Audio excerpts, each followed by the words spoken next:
Olá, seja muito bem-vindo ao programa Equilíbrio. E aqui vamos conversar e trocar algumas experiências de vida. O nosso objetivo é te ajudar a encontrar um caminho que te traga novamente a um equilíbrio.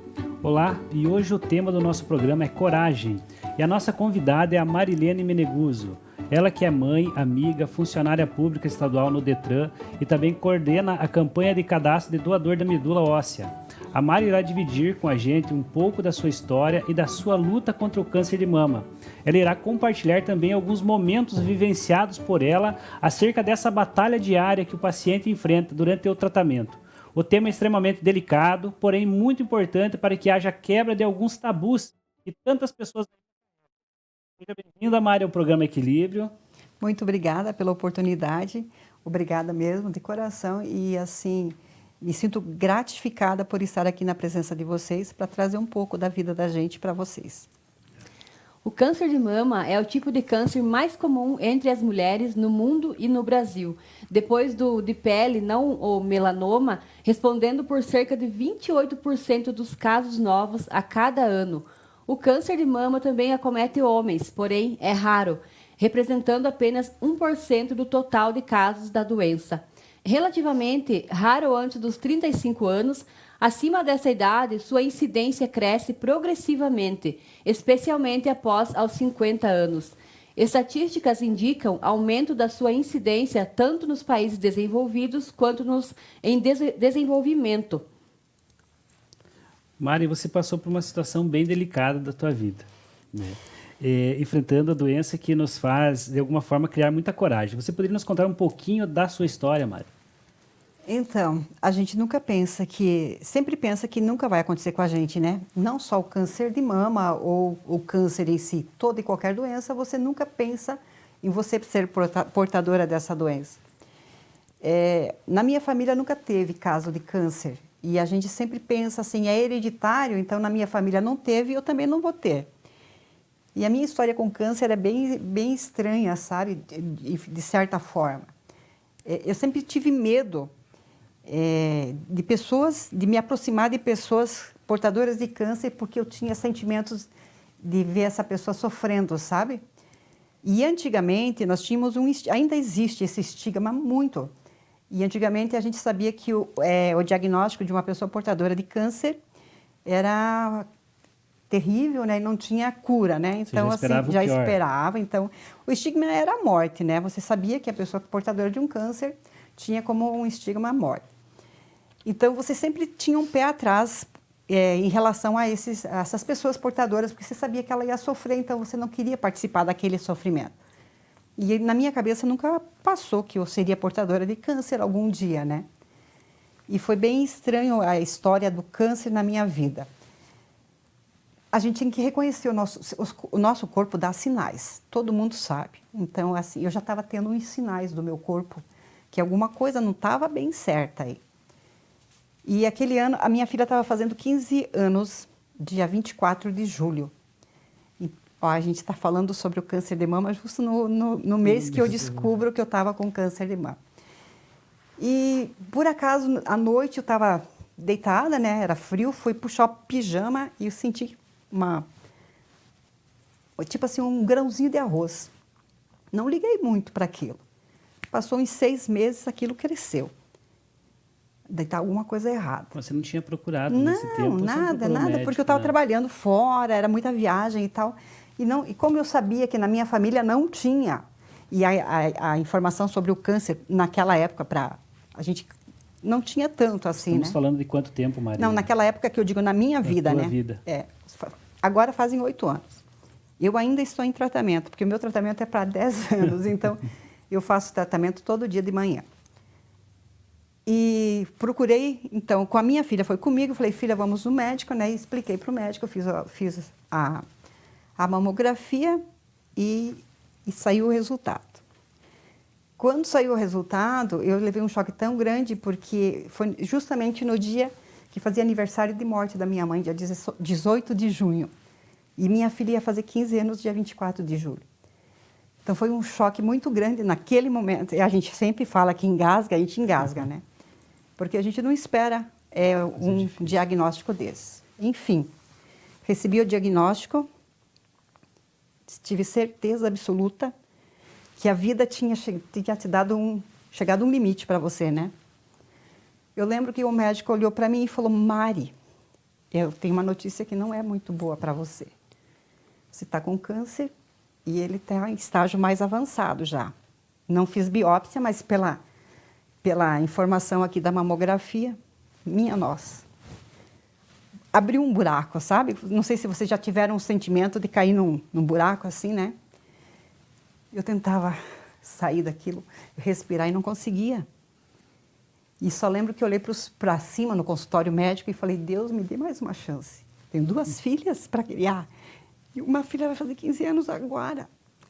Me dá uma chance, eu preciso dessa chance. Vê um deserto na frente. E daí né? veio toda a tua vida em minutos, segundos.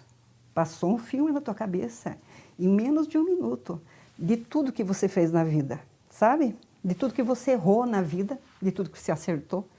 Naquele instante passou uma coisa muito estranha. A tua vida passa em segundos na tua mente, porque você sabe que aquele estigma está carregado junto com você. Você aprendeu aquilo desde criança. Eu lembro que o médico falou: eu vou operar. Eu falei: não, doutor. O senhor vai me encaminhar para um médico oncologista, que o médico oncologista vai me operar. E peguei a minha filha, botei no carro. A minha filha disse que eu não parei em nenhum semáforo, fechei todos eles fechados e eu fui embora. E eu cheguei em casa, guardei o carro e naquilo a minha irmã me chamou. Minha irmã morava do lado, me chamou e eu dei o exame para ela. Falou assim: estou com câncer. Assim, do jeito que o médico tinha falado para mim, sabe? E fui para o quarto, não queria sair do quarto. Naquele momento eu queria ter uma conversa com Deus para entender o que estava acontecendo comigo. E foi bem chocante, porque a minha filha comigo, com 15 anos, ela não conseguia falar. O choque dela foi maior e ela não conseguia falar. Talvez você era o esteio dela naquele Sim, momento. eu sou viúva, né? Então eu criei minha filha sozinha, as minhas filhas. E ela tinha 6 anos quando eu fiquei viúva. Então foi bem complicado receber o diagnóstico. É porque você não sabe o que vai acontecer dali para frente, né? Não, porque até ali você recebe, né? Na real, eu sabia, porque eu vivia naquele estigma antigo. Porque nossos pais, a gente aprendeu lá de criança, quando os pais, a gente ouvia o pai falar: fulano de tal foi para o médico, só abriram e mandaram para casa, era câncer, aquela doença. Eles nem falavam câncer, eles diziam aquela doença. Antigamente não falavam câncer, né? Falava-se naquela doença. Não tinha todo esse avanço que hoje tem, né? Então eu tinha certeza daquilo que eu ouvi a vida inteira. E falei: não, eu não sou assim, eu preciso sair daqui, eu preciso sair. E eu lembro que na minha cabeça eu tinha assim imagem de raízes de árvores, sabe? No buraco que eu estava, eu tentando subir pelas raízes, sabe? E eu falei: eu tenho que ficar de pé, eu tenho que ficar de pé. E foi assim, lutando de segundo em segundo, que eu comecei a respirar. E aí foi uma luta, não foi assim uma coisa fácil, não. Foi de repente. Não foi de repente. Mária, você comentou antes que você sentiu, né, um sinal. Um sinal, né? A tua rotina quanto à tua saúde, né? Antes disso, como que era? Você sempre foi cuidadosa com a tua saúde? Na realidade, assim, a gente, quando é jovem, a gente procura sempre acompanhamento ginecológico, né? Mulher. E a gente nunca vai num clínico geral. Então, o ginecologista, ou de repente você ficava adoentada de gripe, resfriado, daí você procurava, né, um médico clínico daquela especialidade. E como eu sempre fui muito ativa, eu nunca fui uma pessoa parada, eu sempre fui muito ativa, sempre em movimento, eu nunca fiquei doente assim, sabe? E na realidade, como você não ia procurando um médico ginecologista sempre acompanhando e tal, você já estava centrada que tua saúde estava em dia, né? Mas até então, eu tinha feito mamografia um ano antes, estava tudo tranquilo, não tinha nada. E 1 ano depois já estava. Já apareceu o diagnóstico daí, né? Maria, assim, quando você recebe esse diagnóstico, a primeira situação é um desespero, como você relatou, vem o desespero, né? Querendo ou não, vem, né? Fábio, eu vou te falar, ele chega, né?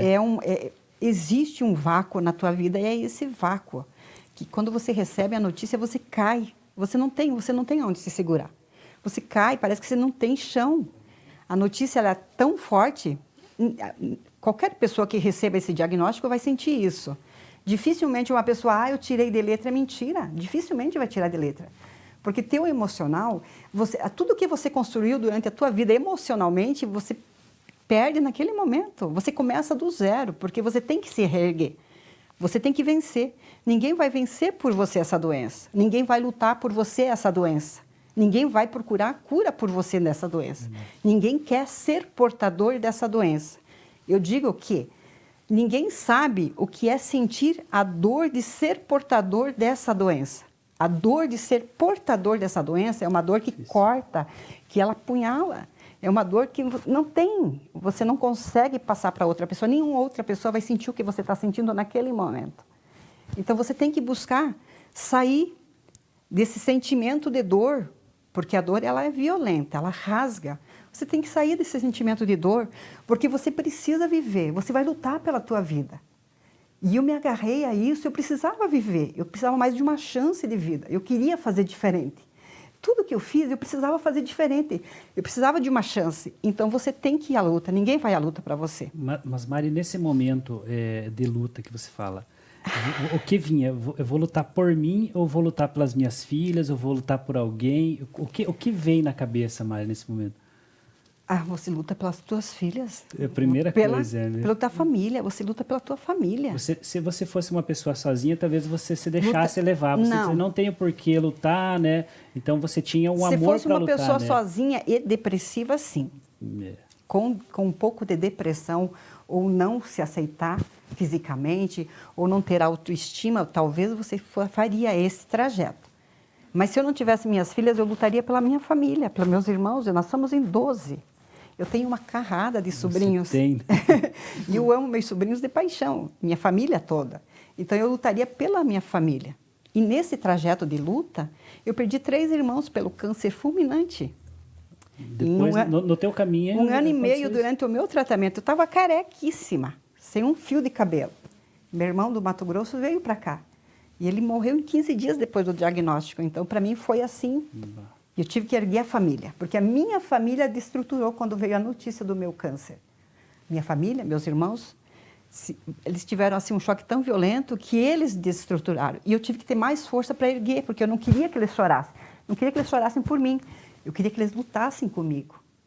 Daí eu comecei a pensar, gente, eu tinha uma amiga que estava com câncer e eu não fui ver porque eu não queria ver ela sofrendo. Olha só. E aí eu estou passando por isso. Aí eu senti na pele. Porque a minha irmã, uma das minhas irmãs, não queria me ver para não me ver sofrendo. Ela sofria mais do que eu em me ver sofrendo. Esse é um obstáculo que para enfrentar é necessário muita coragem. Vamos para um rápido intervalo, não sai daí, já voltamos.